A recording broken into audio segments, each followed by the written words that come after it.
through our choices, actions, or decisions. Ito ba?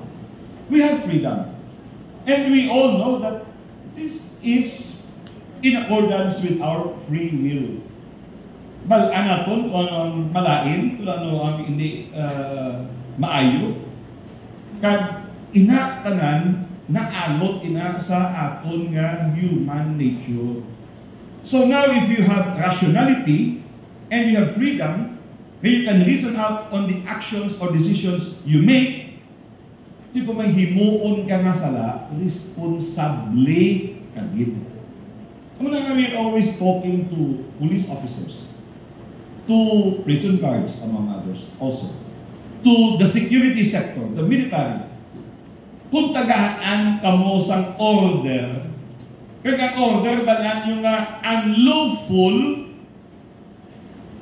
sundon gyapon ninyo. Kaya man, in the context of the chain of command, obey before you complain. Sa una sa PNA, during my younger days, kung makakatulong ko sa Baguio, kato ko sa PNA, may dako-dako na dingding. So, bawa mo dako. May nasulat dira, yours is not to question why. Yours is but to do or die. Tingnan mo, obey before you complain. Pero subong ka, kasi wala na ng dingding na. Meaning, nag-change na. Bisa na mga attitudes. So an illegal order will always be an illegal order. And there is what we call the concept of command responsibility. Ang mga istorya na kami ginaliwat-liwat naman sa mga commanders. So kanami na kung isa pamatian mo, no? Mamati ka kay General Samson, mamati ka kay Colonel J.J. Rabines about these events happening now in San Joaquin and recently kahapon sa Miagao. You know, bisan sila gamba hindi namin gusto na magkalamatay. Gahambal na kami tama na nga inaway. Butang nyo ng inyong mga armas, balik mo sa fold of the law, government, and let's help each other develop. Igaling mo pa may mga sitwasyon pangamong sila. So in the meantime, what we can probably do is just to remember that this is something that we all have to uphold. The dignity, the right to life among others of every human being. Kagbala na po niyang freedom minahambal, hindi niya absolute. Because there are limitations. The freedom that we have should be exercised in a manner that it should not be an infringement on the rights of other people. Di ba gusto ka na pahuni sa imo nga karaoke? E bangko, gusto mo nga mabatian sa barangay?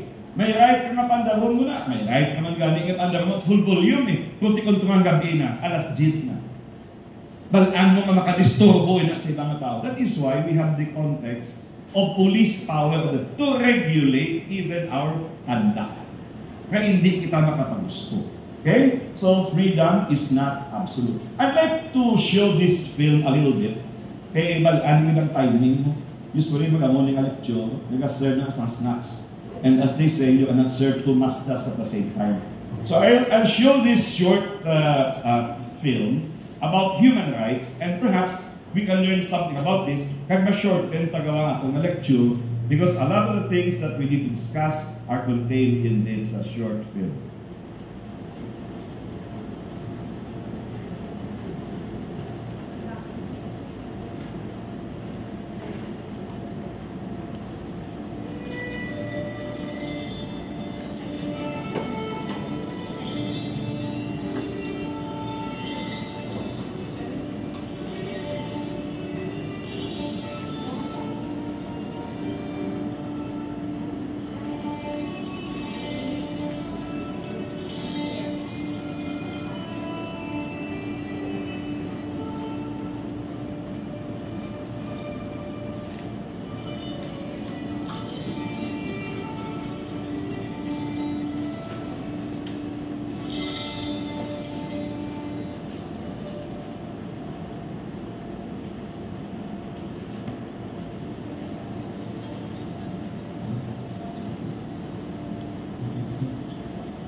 there would be no inhumanity.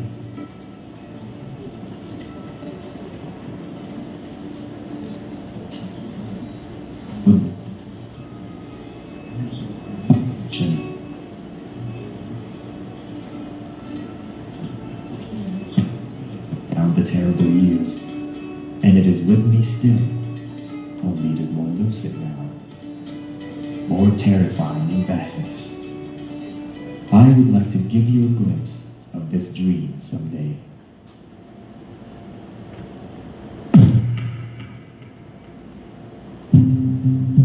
Human rights are rights based on the inherent dignity of all human beings. They are the rights you have simply because you are human. We are all equally entitled to human rights, without discrimination, whatever nationality, ethnic origin, color of skin, sex, place of work, or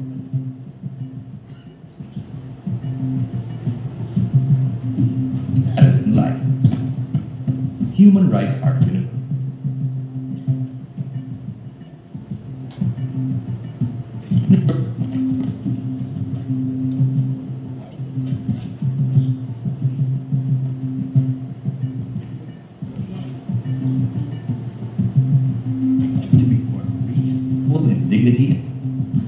The right to life, liberty, and security of person.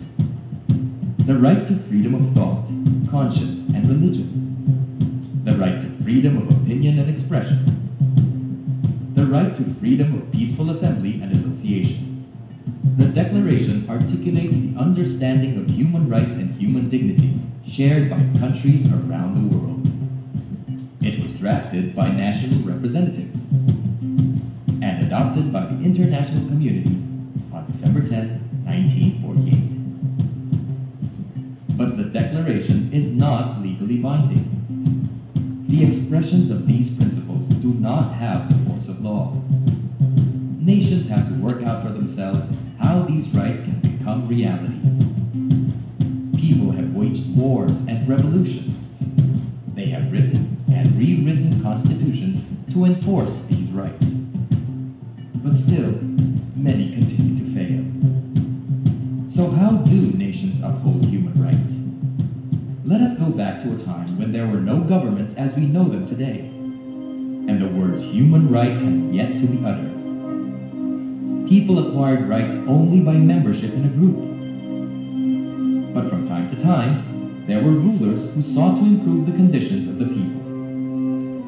King Hammurabi of Babylon created a set of rules that outlined aspects of public life, including a health and justice system for everyone. This set of rules is known as the Code of Hammurabi. But the code was limited. Those who had power still had more rights than those who didn't. Persian ruler Cyrus the Great abolished slavery. He declared that absolutely everyone was free to choose their own culture and religion. These reforms were written in a clay tablet we now know as the Cyrus Cylinder. Some scholars say it was the first human rights charter in the world. In India, Emperor Ashoka also abolished slavery and death penalty. In China, Emperor Wan Mang briefly abolished slave trading. In Greece, human rights became synonymous with natural law. That is, human rights were natural and not just the effect of opinion. The idea of natural law spread to Rome. Roman thinkers argued that everyone was entitled to natural laws, whether they were Roman or not. Then, English philosopher Thomas Hobbes believed that natural law should translate into positive law. That means abstract laws should evolve concrete laws ratified by organized society. Those in power opposed the concept. Kings, emperors, and monarchs did not want society to limit their powers. Many monarchs believed these were theirs by divine rights. It took 1,000 years before a king would have the wisdom to agree. King John of England signed a document stating that no one, not even a king, can violate the rights of citizens. The Magna Carta of 1215 ushered human rights into a new world. But abuses by rulers remain. So the struggle continued. A wave of revolution swept through different parts of the world. The English Revolution overthrew the established monarchy. They succeeded in creating the British Commonwealth, and the concept of civil liberties was born. The French also overthrew their monarchy. They defined individual and collective rights and declared them universal. At the end of the American Revolution, the Constitution of the United States of America enshrined the Bill of Rights. The French and American revolutions had profound effect on the world. They inspired the slave revolts in Europe and Africa. They also helped spark the wars of independence in Latin America and Asia, including the Philippine Revolution against Spain. The opening of the Suez Canal in 1869 eased travel between Asia and Europe. When the elite or ilustrados of the Philippines studied in Spain, they caught the fever of new ideas sweeping through the continent: liberty, equality, fraternity. Filipino revolutionaries drew on the force of these principles to support the struggle against the colonial rule of Spain and assert their right to self-determination. Jose Rizal's Noli Me Tangere and El Filibusterismo shaped not only the national and political consciousness in the Philippines, but throughout Southeast Asia. The revolutionary literature inspired the other regions in Asia where people were subjugated by foreign conquerors. Other colonized countries of Asia asserted their freedom. In China, Sun Yat-sen played a key role in the overthrow of the Qing dynasty, and he fought against the warlords that controlled much of the nation. In India, Mahatma Gandhi, a much-loved political and spiritual leader, led the struggle for freedom of the Indian people from the colonial rule of the British. Together, Rizal, Sun Yat-sen, and Gandhi helped inspire the anti-colonialism movement that swept through Asia. Slaves and colonies asserted their right to determine their national destiny. Finally, the West had to listen and heed the voices calling for freedom. It has not been a peaceful nor an easy transition.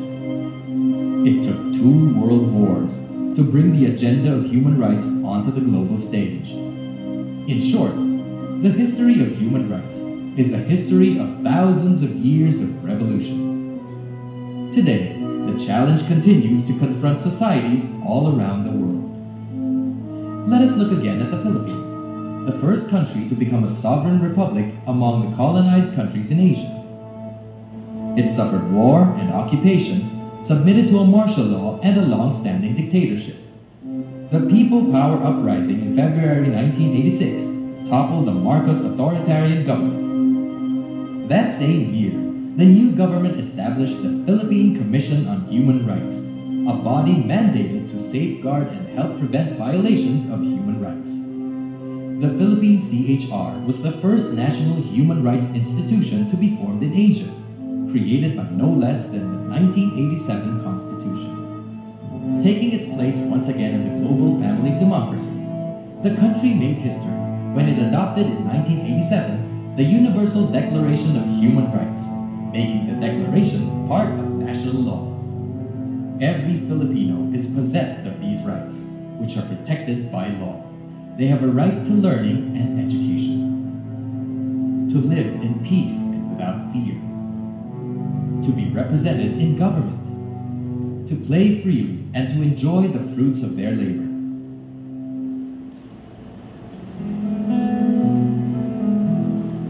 Are human rights upheld in the Philippines? The human factor, the greed for wealth and power, overtakes laws and constitutions and leads to violations and abuse of human rights. If we have freedom of speech and expression, why is the Philippines one of the most dangerous places for journalists? If we have the right to peaceful assembly, why are demonstrations met by police brutality? If we have the right to education, why are millions out of school? If we have the right to political participation, why are people persecuted for their beliefs? While the United Nations Declaration of Human Rights is enshrined in law, human rights have not always been translated to reality. human rights need to be expressed, not just in documents. These must be written in the hearts of all men and women. It will take long, and the path will be fraught with conflict and with pain. No one man or woman, no president by his or her own desire or courage or fortitude alone can assure the continuing protection of human rights. All must have the conviction and courage to protect human rights not only for the sake of one, but for the good of all. So it has been through human history. So it must be as we face the future. Each one of us must be ready to take the challenge, to face whenever and wherever those who would cast these rights in peril. Only then can human rights become living, everyday reality.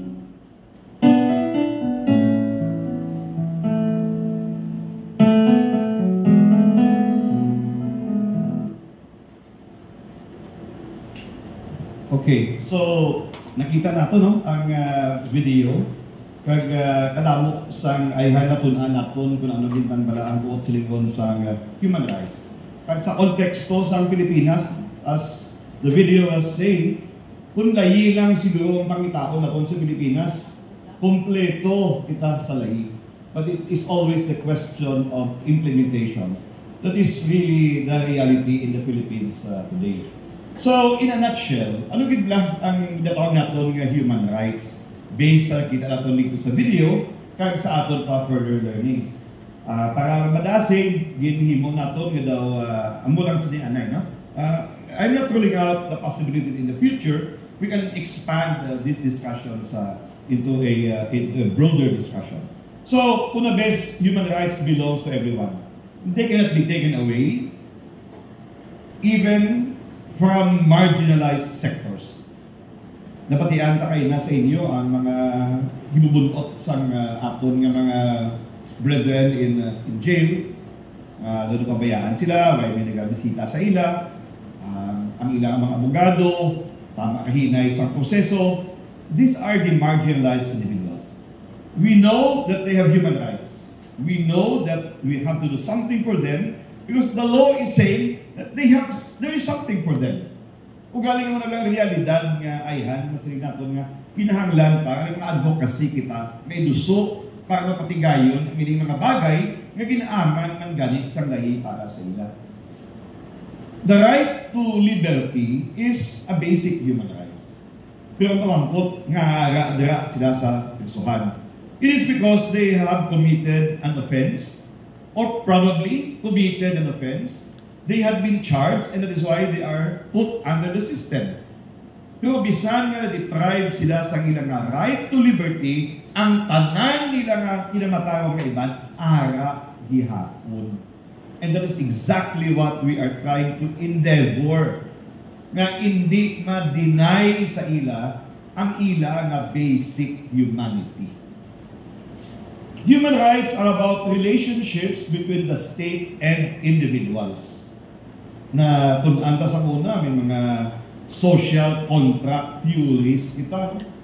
Familiar names like Jean Locke, Thomas Hobbes, Jean-Jacques Rousseau, people like this. Ang tao band together to form a government. Agudto ng gobyerno amo ang magpangalagad sa ila.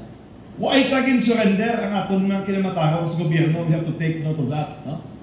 But we only surrender the manner by which we will be governed for the good of everyone. Ha?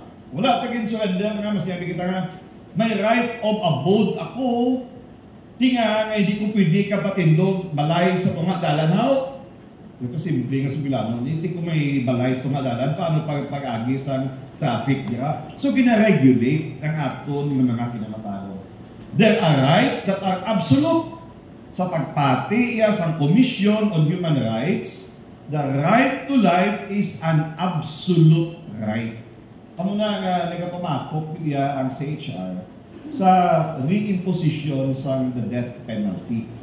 And you know, it's not easy for the Philippine government to bring back the death penalty. Huh? Balaan taman nga may mga pila ka mga bills pending in Congress, both in the House and in the Senate, nga nagapaningmuha nga bisan na lang kuno sa mga heinous crime involving drugs. Sabi, dapat ibalik ang death penalty. But you know, it's difficult. Nagperma kita sa International Covenant on Civil and Political Rights, 1966. And then sa ulihin, may second optional protocol ina siya.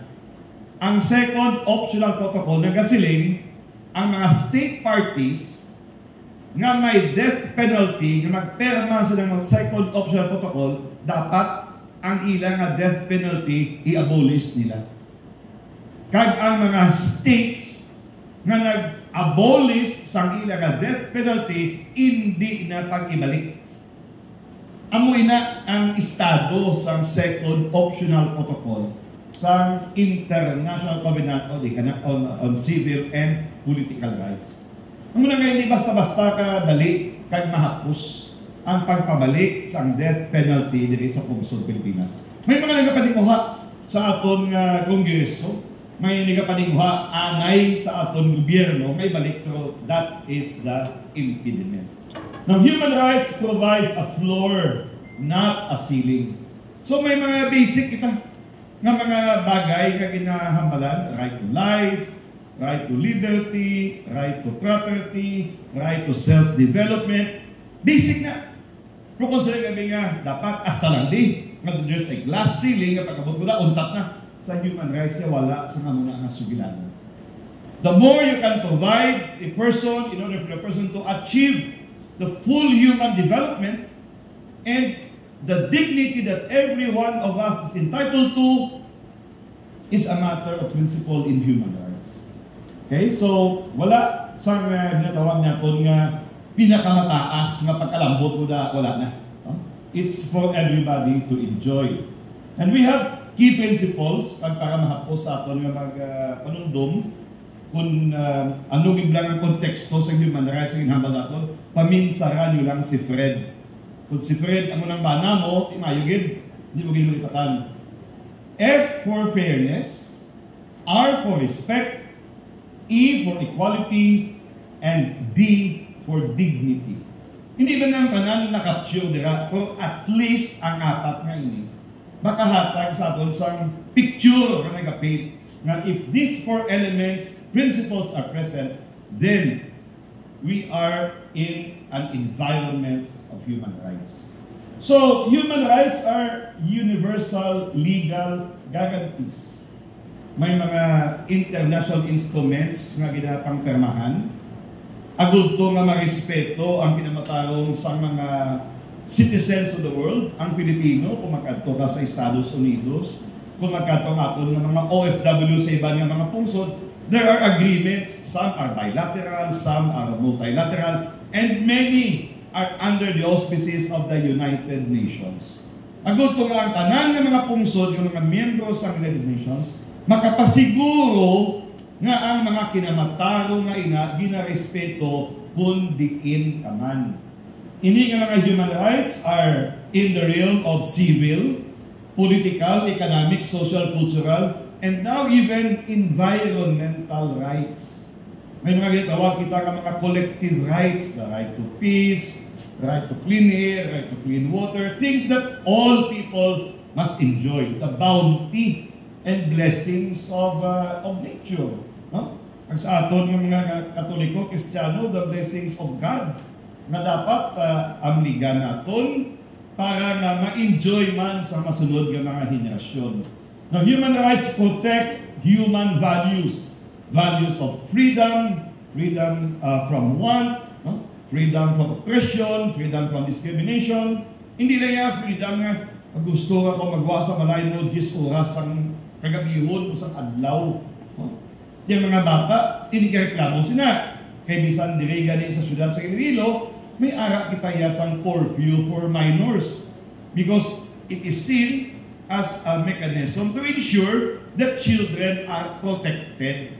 Nga hindi sila maglagaw o kagabihon, kaya hindi ina maayo para sa ila.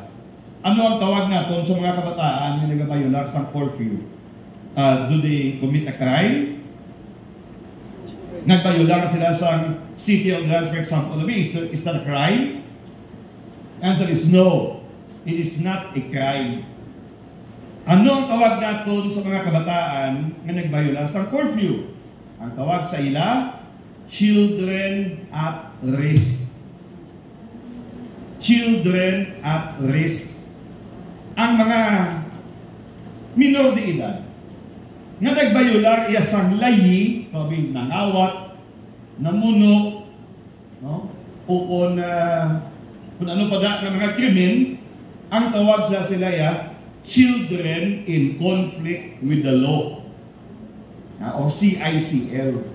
Kini mga proseso, kita sa nga ginahimo, no? Ang CHR, nagkapatigayon man sa mga trainings kung paano i-handle ang mga sitwasyon.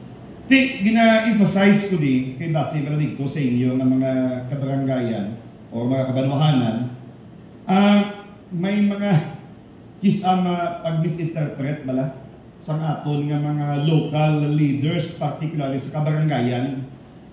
Kaya kung may mga kabataan nga nadakpan nga nagabayo na sa curfew, may ara pa naman isa ka punong barangay. In fact, hindi lang siya punong barangay, presidente saya sang liga ng mga barangay. So may kuha sila, ang tawag natin sila, hindi arrest ha, rescue. May na-rescue ng mga kabataan, gindala niya sa barangay hall. Gindakla niya pagani Jollibee. Kaya ang rason niya, di na lang kamutulog anay sa barangay hall. Kaya kung magpuli ka mo, base nga delikado. Mayo niya kay aircon pa, secure pa mo, may tanod pa nga nagabantay, may pagkaon pa. Hidpailan sa isang kaso, na-suspend si punong barangay, siliga ng mga barangay president. Why? Because somebody took it. Nga violation sa protocol in handling children at risk ato. Maayong tuyo niya nga pati diron sa barangay hall, but it was seen by some as a form of detention. And children at risk, because curfew ang issue, should never be detained. Maayo ang tinutuyo, galing nagsala ang proseso, timo na nalanatan. So may nga naintindihan, kag siguro padayon ang aton nga pagkaintindi sa aton nga mga pumuluyo, particularmente sa aton ng mga local leaders. So, human rights are inherent to individuals and to some extent even groups, no? Ang nga may mga tinatawag nga right to self-determination kung mga grupo ang tagasuglanunan. Pero sa aton iya, individual, ang pamangkot, when do rights begin? Saan no biglang kinamatan, lain yung issue, when does life begin? I will not engage in that discussion. I'm not in the medical field or whatever. Rights lang yan. Saan no pamatiyag nyo ang rights na sugod?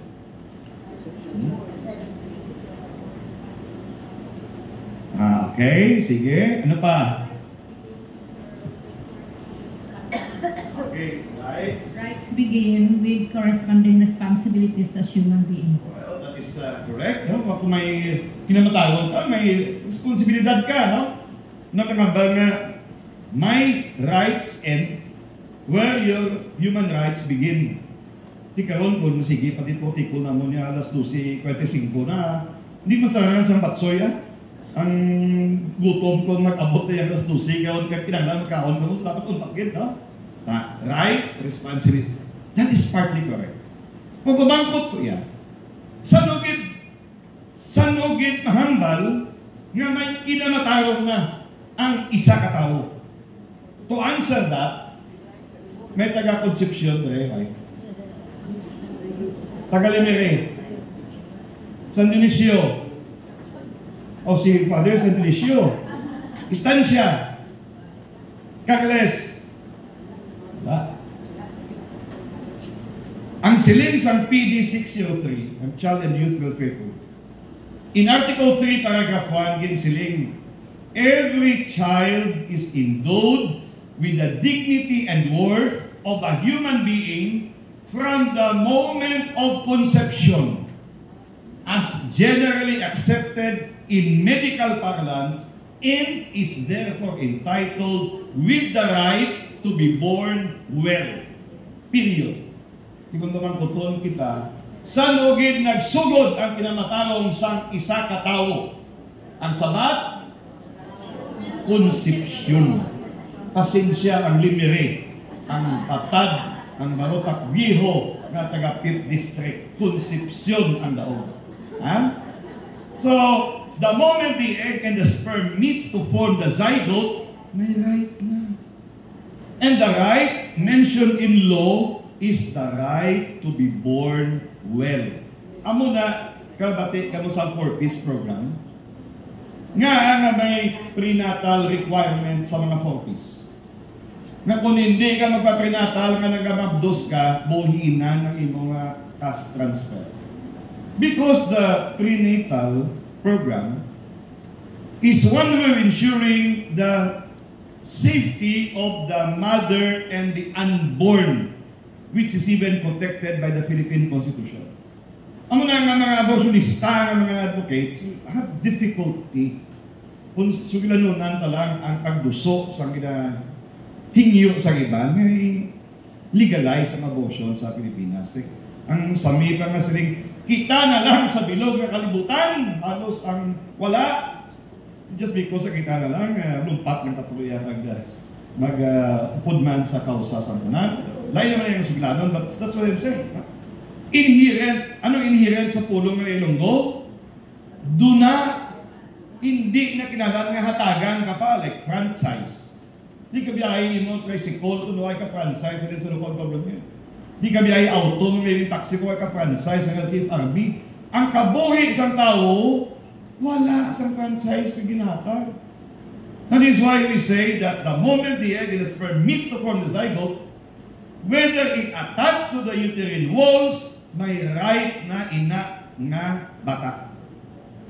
Kaya sa una sa reproductive health, binaisay ang mga hinangla ko na maka-attach sa uterine walls para may kabuhi. Kaya ang ina ko no, last week ang isang nila, binaisay mo, kaya wala ko nila sa kabuhi. May nagbakay pa rin sa akon, sang definition, sang right to conception as medically accepted in medical parlance.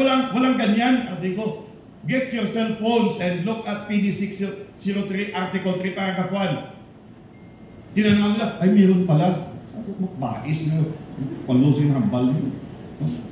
Kaya wala na kung nag-exist ang as generally accepted in medical parlance. Yung naghahambal sila, pro-abortion advocate. Sige na, gaya lang sa. So, human rights are reflected in international norms and standards and legally binding on states. Okay, so, by definition, duha ka definition sa makita ta. Ang isa, definition sa United Nations. Human rights are generally defined as those rights which are, again, ang tinaga, do not inherent in our nature and without which we cannot live as human beings.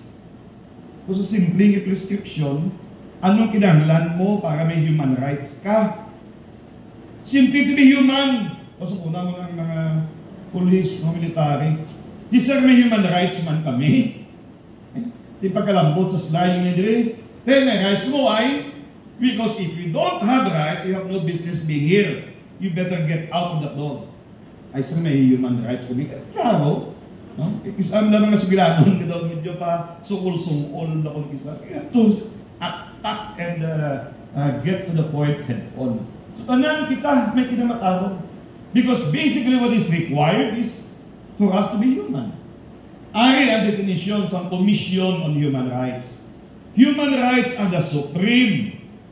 Again, the word inherent, do not inalienable rights to life, to dignity, and to self-development. By the way, ang memory sa mga cellphone nyo, kasi nakalaubo sa sakit pa picture, diba? Ihatag ko ini kay Father Pons. Ang mga presentation, diba, ano mo ni? Ha? Para nga kung i-distribute ni Father, may babasa-basahon ka mo. Ha? Kag kung luyag nyo nga plakadaw, magkadto kami sa inyo ng mga banwa, parokya, kag i-explain further with you, ini nga mga ginasuganunan ta, mas mayot gid. That is what we are also after. Makalambot pa kita sa mga tao. Don't worry. If you want to take notes, fine. If you want to take a picture, take it from here. Okay? But that's human rights, no? Both as defined by the UN and by the Commission on Human Rights. Okay? So, supreme, inherent, inalienable rights to life, dignidad, sang tagsa-tagsa. Balik kita sa sugilanon. Tiyang tao sa gwada, nang iya nga guya, daw guya nga ang iloy ng niya makaplangga. May equal rights pinasaton. Balik na kita sa Genesis. And that God created man and woman in His image and likeness. So kung anong itsura sa tao na sagwa o dirisyon sa tagsa-tagsa sa aton, that's the image of God. Dapat respetuhon. Kag palang doon, the very things that you are doing in your ministry right now. So, human rights, why are they important? So, sabilan nga simple lang, naganay ang hambal ni Senator Jokno. In his words, human rights are more than just legal concepts. They are the essence of man. Ang human gintugan ko lang dati ba si Biraod ko karon nga may si it's gender on board tapos man ang ginagamit tinagain na sa una pa 1980s pa na wala pa na mag-uso ang gender sensitivity pero ang man sa una tong context niya humankind no pero sige lang pahigal-higal doon yung gender so they are the essence of man therefore women also. They are what makes man and woman human. You deny them of their human rights and you deny them of their humanity. Siling sa United Nations, sa iyang preamble, respect for human rights and human dignity is the foundation of freedom, peace, justice in the world. Kung nagahili usa lang ang tanan siguro, ay gamong mo pa. Kung nag-insindihan, ngayon lang kita kag ang asawa ko, ngala niya, nagtepin, ilang na pagkipalambot kay Julian, ha? Ang asawa ko, ang iyang ngalan, si Julie Ann. Sino ba sa inyo mga Ann o Ana? May Ann iyang ngalan o kung Ana? Wala.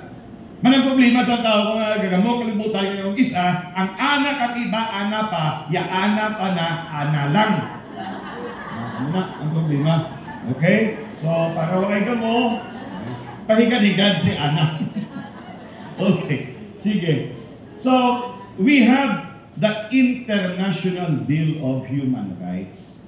Initanan mga instrumento na nagapatigayon sa pagproteher pagrespeto, pagpatigayon sa kinamatarong sa tanan. Hindi tayo ma-discuss isa-isa kay ang isa pa lang sini, Convention on the Rights of the Child. Isa kadlaw din ng tapos. The Convention on the Elimination of All Forms of Discrimination Against Women. Kuning Bible sa kalbainhan, amo niyang mother document sa Republic Act 9710 o ng Magna Carta of Filipino Women. Diya binabasihan ang mga provisiones sa Republic Act 9262 or the Anti-Violence Against Women and Their Children Law. Convention Against Torture. Amuning na mother document sa i-discuss ni Director Johnny karon nga the Philippine Anti-Torture Law. No? So kay may international instrument na naugman sa aton ang aton nga local legislation. Convention on the Elimination of Racial Discrimination. The Migrant Workers Convention. The Convention on the Rights of Persons with Disabilities. The International Convention Against Enforced Disappearances. Ining duha, 1966 law. No? International Covenant on Civil and Political Rights. The International Covenant on Economic, social and cultural rights. Pauli ko ni, ang nakabalo sa sabat, may premyo halin kay Father Pons. Grabe. Nunod dahil. Ha? Ano ini? Amo ini ang atay-atay sa tanan ng mga instrumento. Ang pinakauna ng internationally recognized human rights instrument. The most widely translated human rights instrument in the world. Kag rason nga kada December 10, and I hope nga sa sunod nga December 10, 2024, magaselebrar kita sa International Human Rights Day. The Universal Declaration on Human Rights was signed on December 10, 1948 and became the mother of all international, kung ano pang nila na hindi na malista. That's the source. Ang muna, ang Universal Declaration on Human Rights. So December 10 ha, please remember that. Bisan banner lang sa inyo ng mga parokya, makapangabay kita na we join in the celebration of International Human Rights Day. So, ang pumangkot, do we have human rights? So, simple lang. Human rights are inalienable entitlements. They attach to all persons equally by virtue of their humanity. So nga po nga mga kauturan nga sa prisuhan, higit ang ila kinamatawa. Mabuan lang ang ila right to liberty na curtailed because of something that they may have committed or they are accused of having committed. But they still have their other rights with them. So, they specify a set of standards for human dignity and a tolerable life. Siling ni Anay Senator Jose Jokno. We cannot enjoy civil and political rights unless we enjoy economic, social, cultural rights. Daw mo may aras ng ibang na tao lagi sa first generation rights, civil, political rights. Second generation rights, economic, social, cultural rights. Third generation rights, collective rights. Di may first, second, third, meaning ang first generation, mas mayad din sa second. No. It's not the classify lang sila according to their so-called discovery. Ang history sila, si Father Pons, pag-ano gina, kundi nagsugod ang struggle sa mga Europeans against the tyranny of their kings. Amo na nga civil and political rights na una nga practice.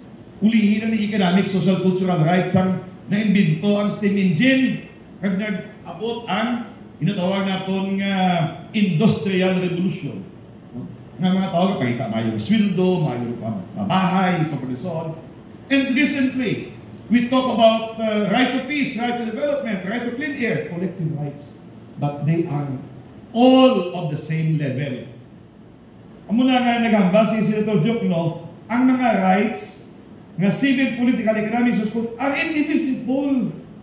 Hindi mo pagkamalon nga mas mayor ang civil rights kaysa sa cultural rights. We cannot say that. No?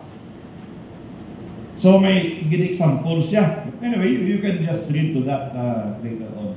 Ang isa pa na kahimplo nga ginagamit namon kung isa, doon ko lang nga, nagkanto ka na sa Port San Pedro, namin akong hapon, mga alas 5, tambua ka na sa dagat, kita mo ng sunset, bukan na may sa hinunod sa adlaw, bit-bit pa din mo cellphone mo, tapos gulpi lang nuduman mo nga, huwag ka bagali ito, kabakal sa sudan, huwag ka bagali ito, bugas ang imo nga bulugasan, ay nalipat sa sunrise, sa sunset ko, no? Ang munang punto, na how can you enjoy the beauty of the sunset if you have to worry about the oil to light your lamp when darkness comes? Ang himplo kayo na ninyo when we grounded our experiences. Ang sitwasyon sa sulod, ang sitwasyon natin ari diri sa gwa, kag ang kabuhi sa sinang mga tao nga dapat matandog kag hindi natin malipatan. So, human rights have some basic characteristics, again, inherent, doon na sa aton. Fundamental, without them, life and dignity of man will be meaningless. Inalienable, they can be taken away, but there must be due process. Ang mga prison ako, may mga hearing sa korte. Kag dapat ani silingan sa konstitusyon, in the Bill of Rights, the right to speedy trial. Ito yung mga ginapangambal. Ito kayo nga, why, ginahearing na akong kaso. Kung may hearing, man, postpone na naman. Saan o naman nga bulan, ina? The Supreme Court is trying to fix things. But you know, it's not that easy. No? Nadamo sa mga bagay na dapat tanawon, mga variables, para na mapatigayon ining natawag natin madasig ang hustisya para sa mga nagakinahanglan. Rights are imprescriptible. You cannot lose them even after a long passage of time.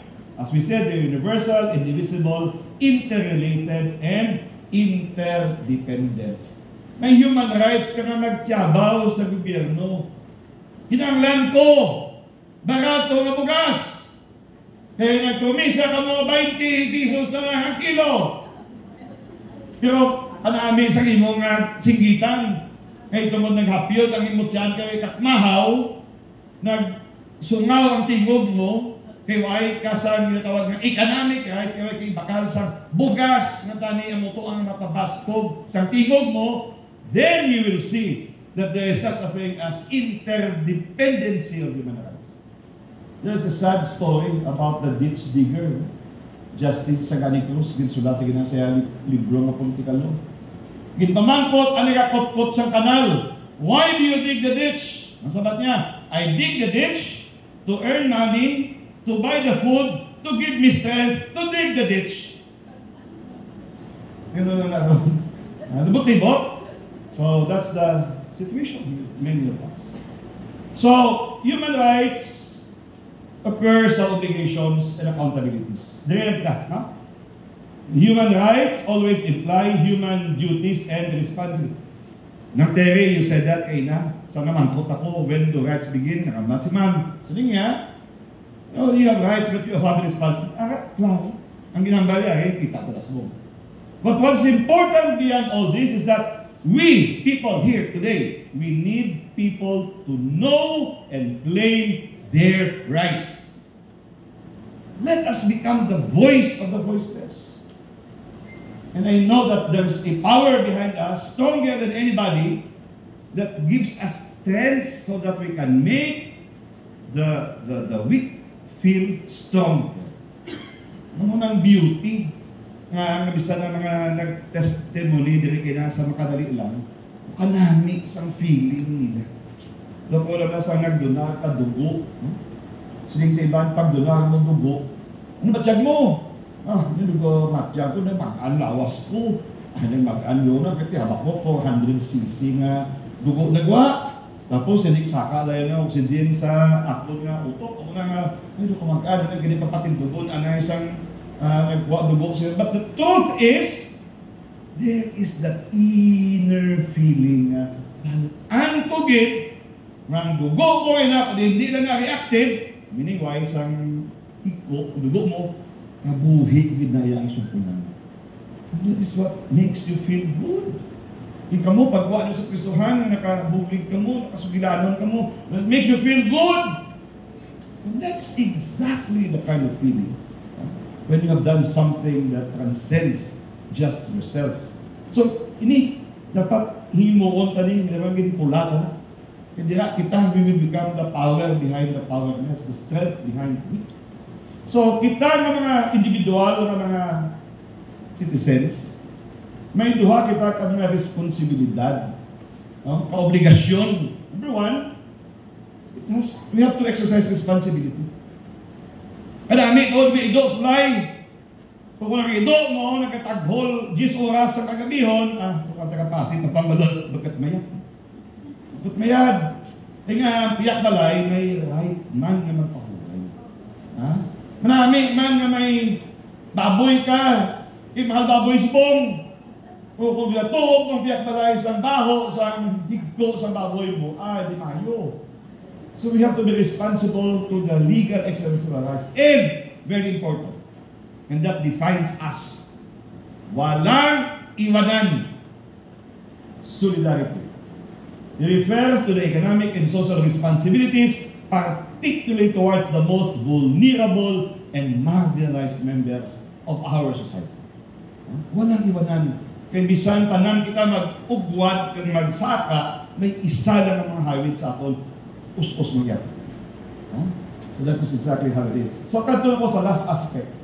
Kung may obligasyon ang kada individual, ang Estado may obligasyon na. And these are the state's obligations. The obligations to respect, protect, and fulfill the rights of the citizens. So, obligado ang Estado, gata jutay ko chimpo, nagkamagal duty to respect, hands off ang gobyerno sa diri. No? Abstain from doing anything that violates the integrity of the individual or infringes on the individual's freedom. Kung wala man lang siya sa may mo di maayo, wala man lang sang may ginahalitan nga isikataw, respituhon ta ang kinamataro ni bisan sino. It applies to us, it applies to the state. No? Wala naman ang Estado, tama kapudiroso sini. Doon naman yung tatlo ka inherent powers of the state. Inherent ha, again, powers of the state. The power of eminent domain to take private property for public use upon the payment of just compensation. Dahil mga wawaws na permit, ay, ang kanang TDP nagtakos na. Ay, guba na balay tao, ginervyos na, ginag-attack na, gin-stroke, so gapul ba? May power of eminent domain. Hindi mo na ipapaon na basta-basta lang. Nabayad mo na. Galing yung natawag ba na fair market value, no? Anyway, it's another story. Ang ikaduha, police power. The power of the state to promote general welfare, public order, public safety, public good. And ano ang last na inherent power of the state? Ang iba siguro sila kabato na si notices. Delinquency in the payment of taxes. Kaya bayad, buwis mo, first quarter man, sila baton sa natawag nga notice of delinquency. So, taxation. Tiko nang ini nga mga poder sa Estado, hindi ma-curtail, hindi ma-check, kakaniga-check sina ang mga aton nga Bill of Rights. May Bill of Rights kita. Ang doon ito maproteksyonan ang aton mga pumuluyo against the massive powers of the state. Then we have the duty to protect. Again, hands off ang gobyerno. To take steps to prohibit others from violating recognized rights and freedoms.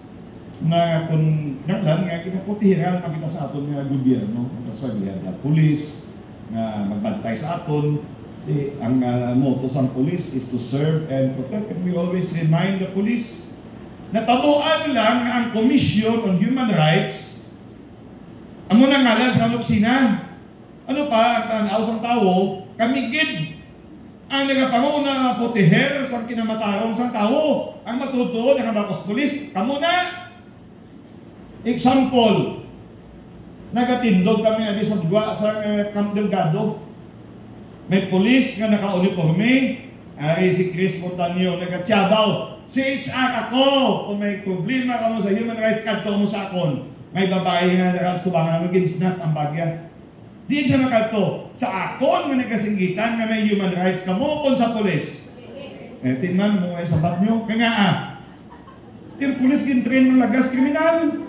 Ginpa-armasan ka sila, ginpa-uniformihan ka sila, gintaga-atsapa sila as a symbol of the authority to protect the people and not to harm the people. Kaya ako yung maghambal ko sa polis, ginamo ko nga, kaya it has to be drilled into their minds. Serve and protect ka mo, pagkatapos ang priso, ya mo ang pasiligon sa ugsaran nyo, kundi lagyo. Din tabo na. Nakatasawa, police station. Matiyon mo tigo ko sigwa. Then we have the duty to fulfill. Dili ang gobyerno hands-on. Tandayin ng tatlo na ha. Respect, protect, fulfill. May test na kakon. So, duty to fulfill, dapat pati kayo nun sa gobyerno ang mga kinahanglanon sa aton ng mga pumuluyo. So sa una, masami, Estado lang ang may premier na responsibilidad sa pagrespeto, pagproteher, pagpatuman sang tanan naton nga mga tawhanon nga mga kinamataron. Traditional view ina. Subong, even non-state actors can be held accountable for human rights violations. Ha? Amo na nga may mga ginatawag kita nga corporate social responsibility. Kung kami daw wala na kami nagagamit dito sa CSR nga ang amo na itawag accountability. No? Kaya man sa business and human rights, may ara man na sila sa natawag nga protect, respect, and remedy. Para nga kung ano po ang diferensya, mahatagaan sa medyos. Ikita naman natin sa mga padamo naman sa mga environmental issues. Sa amon ko sa First District, ang isa sa concern subong, nagamalala ang bubon. Il Niño. So, accountability. Even ang aton nga mga kauturan nga rasta bukiran, they cannot just go and kill people in the spirit of the so-called rebellion. Nagperma sila sa comprehensive agreement on the respect for human rights and international humanitarian law, mayabol sila for certain acts that they commit. Ang ganang sample ko kayo na, ang mga improvised explosive devices sa ginapananong nila, may mga kapulisan na nanging biktima, ginuservisyohan sa Commission on Human Rights, kinibistiga ilang mga kaso, ginhatagan din financial assistance. That is how the Commission on Human Rights look at things. So, di na ito may bayaan, no? Ang ining topiko on Human Rights 101, kag ano rin siguro isa sa mga importante nga makita ninyo sa material yata daman ang mga contact numbers sa Commission on Human Rights diri sa Region 6. Okay? Tanang active tanang nga mga numero nga pwede ninyo malambot kung nagakinahanglan kamo sa serbisyo sa Commission on Human Rights. Ini sa opisina, ini nga mga numero, ini mga numero nga ini sa aton nga Public Assistance and Complaints Division. Ginabitbit 24/7 kung hindi man kamo magtawag o mag-text na alas 11 ng gabi ay tulog na ng tao sa nagabitbit. Pero kung mag-text ka mo dira or mag-call ka mo, you can expect a response. No? Dira sa aton kaga mo ning amon nga email address, amon nga Facebook account. Please visit our Facebook account. Like man ninyo, i-share man. Kaya ang tanan nila iya nga mga kinabutang informasyon are fact-check. Why they are fake news sa aton nga CHR Facebook page. Kag ini ang sa aton nga promotion and advocacy, mga numero, pero talagsala na ilalantaw nga mga numero. Ay nga, diri makita nagasaligya sa mga mainstream number sa Commission on Human Rights. Okay? Sige, kung nakupya pa, karoon na lang na, ihatag man ihapon niyo sa inyo. Okay. So, I will now go very quickly into my next topic because, as I've said, damot pa nga mga diskusyon hasta karon sa hapon. So, let me go into the next topic that I am supposed to have. Okay.